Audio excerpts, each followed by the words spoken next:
Welcome to The Explainer. Today, we're diving headfirst into the densest, absolutely most competitive ecosystems on Earth to uncover the hidden rules of jungle survival. I mean, just think about the sheer volume of life in a tropical rainforest for a second. You've got literally 1,000 plants growing on a single tree.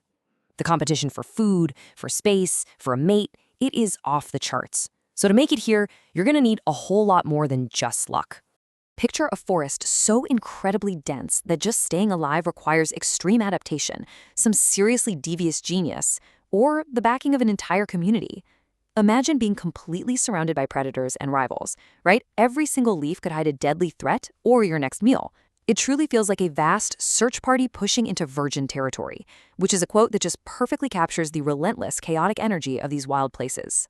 To make sense of all this beautiful chaos, we're structuring today's explainer around 4 evolutionary masterclasses. 1. Bizarre evolutionary adaptations. 2. Animal genius and deception. 3. The extremes of parenting. And 4. The interconnected web. Let's get right into it. Section 1. Bizarre evolutionary adaptations. This brilliantly illustrates our very first rule.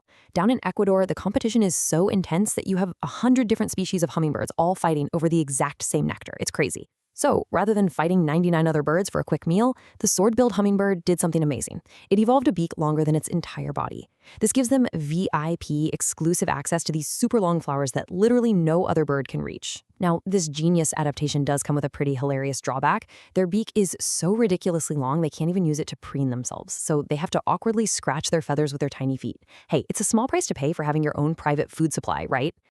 Now, check out the tiny scarlet-topped strawberry poison dart frog. It uses a really cool strategy called aposematic coloration. Basically, this is evolution's version of a neon walking billboard.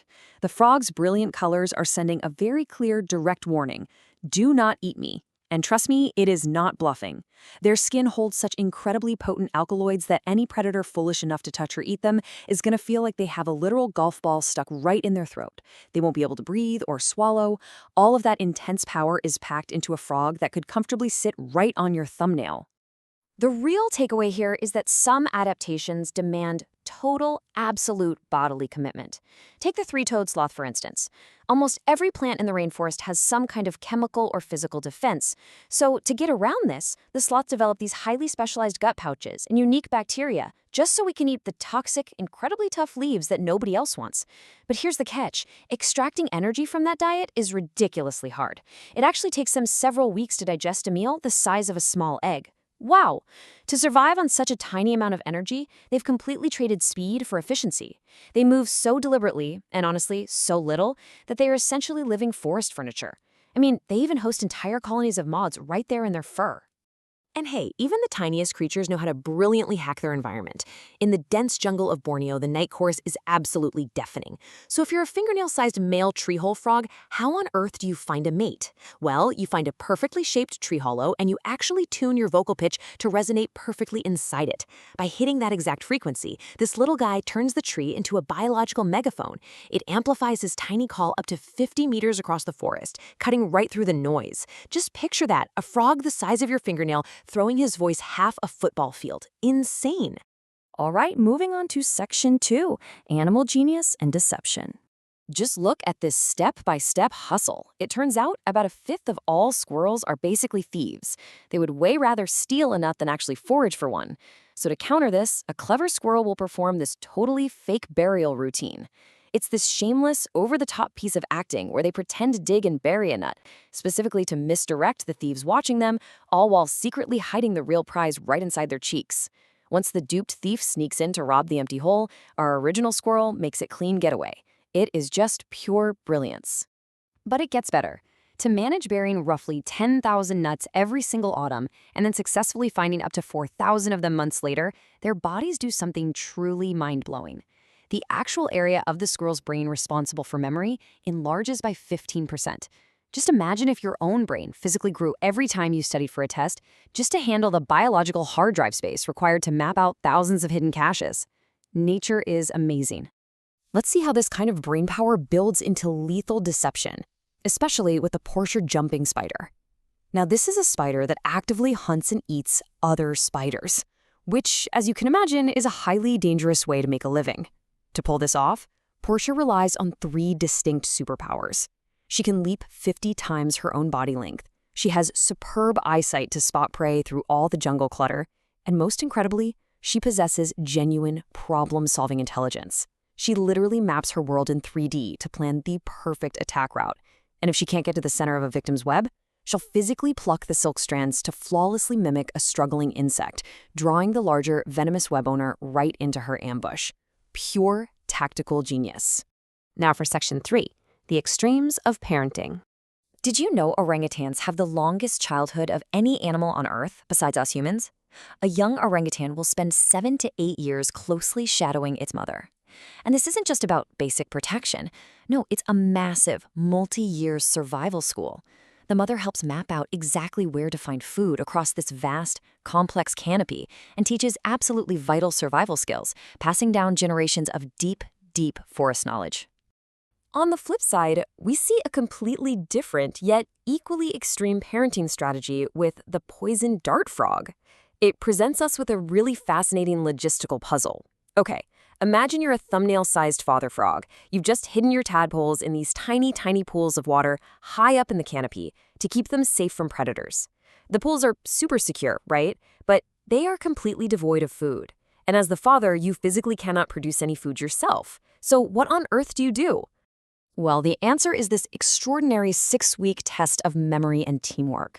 This tiny father memorizes the exact 3-dimensional locations of up to half a dozen different tadpoles scattered all over the canopy. When one gets hungry, which it signals by literally vibrating against his legs, he climbs all the way down, searches the vast forest floor for the mother, and then leads her all the way back up into the canopy to that one specific tiny pool.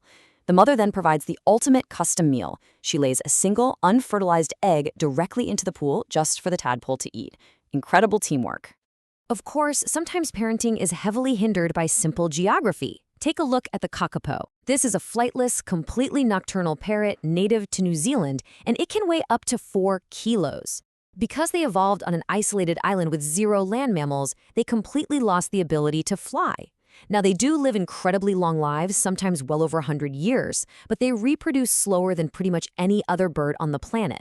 The males will push themselves to absolute physical exhaustion, booming nonstop for 8 hours a night just to attract mates. But here's the kicker. Females will only breed when the local rimu trees produce a massive bumper crop of seeds, which happens maybe once every 4 years. Because they're just so ill-equipped to handle modern introduced predators, there are tragically fewer than 100 of these magnificent birds left today.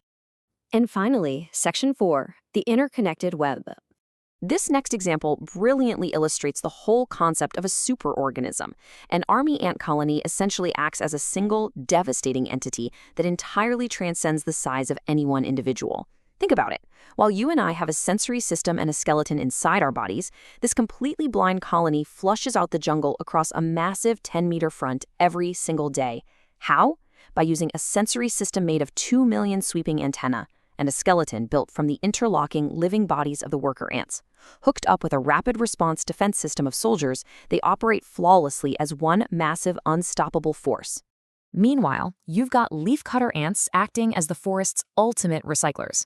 Get this, they consume an astonishing 10% of all the living plant material in the entire rainforest. But wait, they don't actually eat the leaves. Instead, they carry them deep, deep underground to feed a highly specialized fungus garden. It's actually this fungus that the ants depend on food. And to protect their precious leaf cargo from getting ambushed by parasitic wasps from the air, tiny special forces guard ants literally ride shotgun on top of the leaves while they're being carried. It is quite literally a wildly complex agricultural society happening right beneath the soil. We even see some pretty amazing cross-species opportunism. High up in the canopy, white-faced capuchin monkeys are, well, notoriously clumsy foragers.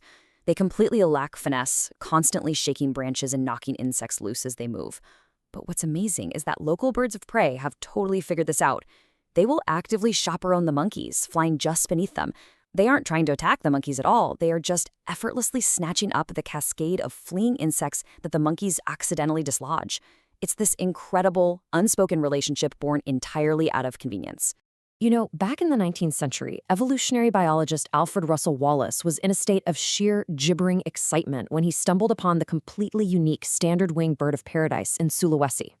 He literally wrote, "I consider this my greatest discovery yet." After enduring months of grueling tropical heat, leeches, and literal boat disasters, he recognized something profound.